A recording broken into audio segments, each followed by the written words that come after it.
Good morning, everyone, and thanks very much for the opportunity this morning to talk to you and talk about the role of the COVID-19 Coordination Commission. The Commission's role is about three key issues, and that is making sure that we've minimised the damage control as we go through the virus. And this is about making sure we can do everything we can to minimise the impact on businesses and jobs. Secondly, working with businesses to help them work through the virus and the restrictions. And thirdly, about accelerating the economic recovery as the virus restrictions are lifted. We are well and truly now into the third phase of that, and our focus is very much on how we can accelerate the economic recovery and which sectors of the economy are going to suffer for longer periods versus those that are able to be accelerated and perhaps pick up some of the slack that will be there from areas that are going to take longer.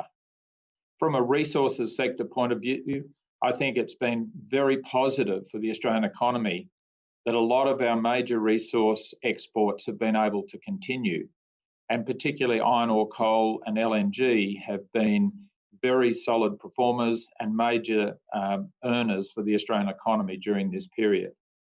In addition to that, other sectors such as manufacturing, agriculture, and a lot of our supply chain and distribution has also been able to continue relatively unaffected, and this has meant that the Australian economy is faring much better than a lot of other economies that have been more seriously impacted.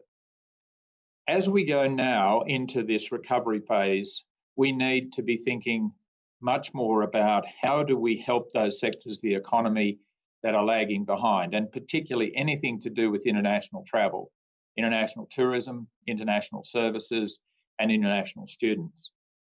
And this is not just about how the Australian context continues forward, but more so how other countries go. And if we look around us in the world today, we see other countries in the depths of the growth of the spread of the virus, particularly South America, North America as well. We've seen major outbreaks in places like Texas in the last 24 hours or so.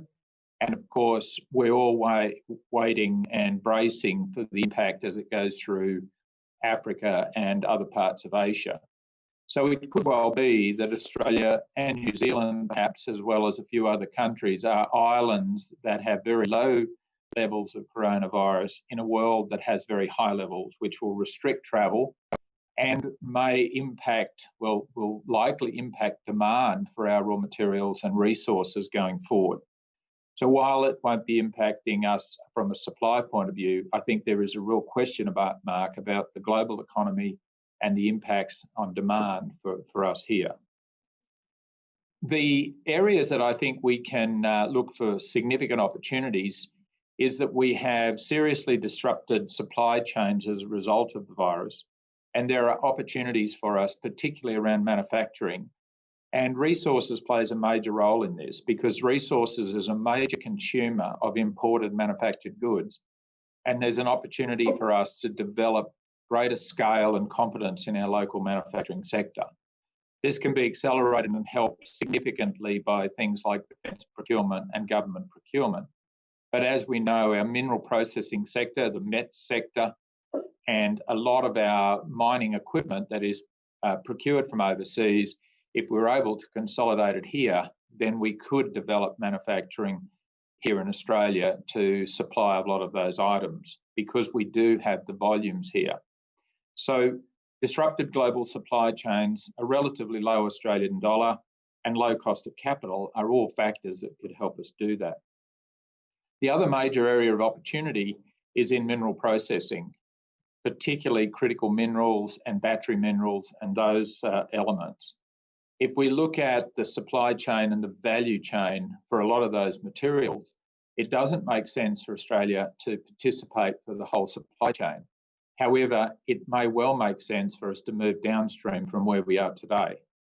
This is about assessing where the pinch points are in that supply chain.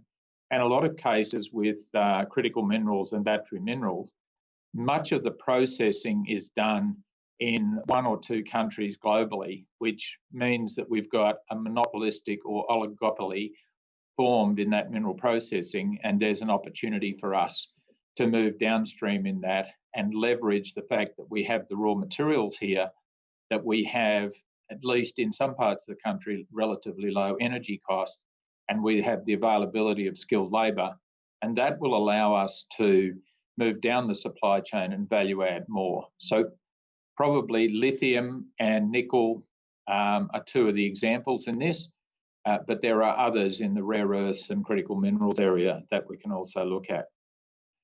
So as we go forward, the mineral sector and the resources sector generally play a critical role.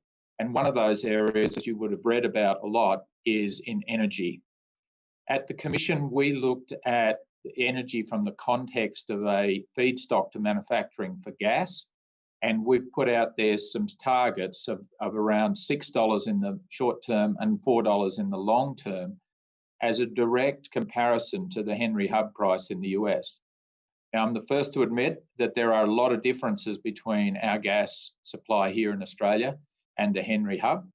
But as many of you would know from my history, it's about setting those big stretch targets and then going after them to look at all of the factors in productivity and supply right through the supply chain to work out how we can get there. That's how our iron ore sector has become so competitive globally. That's how our coal sector has become so competitive globally. And that's how our LNG sector has become so competitive globally, not to mention agriculture and a few other areas. So I firmly believe that we can do that. And if we can provide competitively priced gas into our manufacturing sector, then we can develop fertiliser manufacturing and petrochemical manufacturing here in Australia. These are products that we already have the scale in from a market perspective.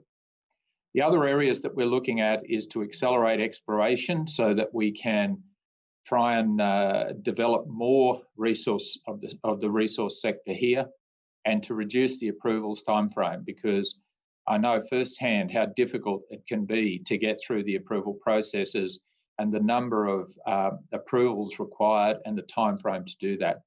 So a major focus for us will be to try and look at the reform agenda and make recommendations to government about how that could be improved. I just finished by saying that we are an advisory group. Each of the commissioners has a lot of experience in Australian industry, as well as deep experience in their particular sectors. And our role is to listen to businesses, understand what the issues are, and then to curate and to put those messages into the government processes for setting policy. We're not decision makers in our own right. We're here to provide a business voice to balance all of the other inputs, and we'll be one of those inputs that goes into the decision-making process. So I'd welcome contact from anybody who would like to input to that, and look forward to keeping in touch with you as we go forward. The resources sector is such an incredibly important sector for us. We want to make sure that it's healthy and it's growing as fast as it can. So thanks everyone for your time this morning. I really appreciate it, and I wish you well with the rest of the conference. Thank you.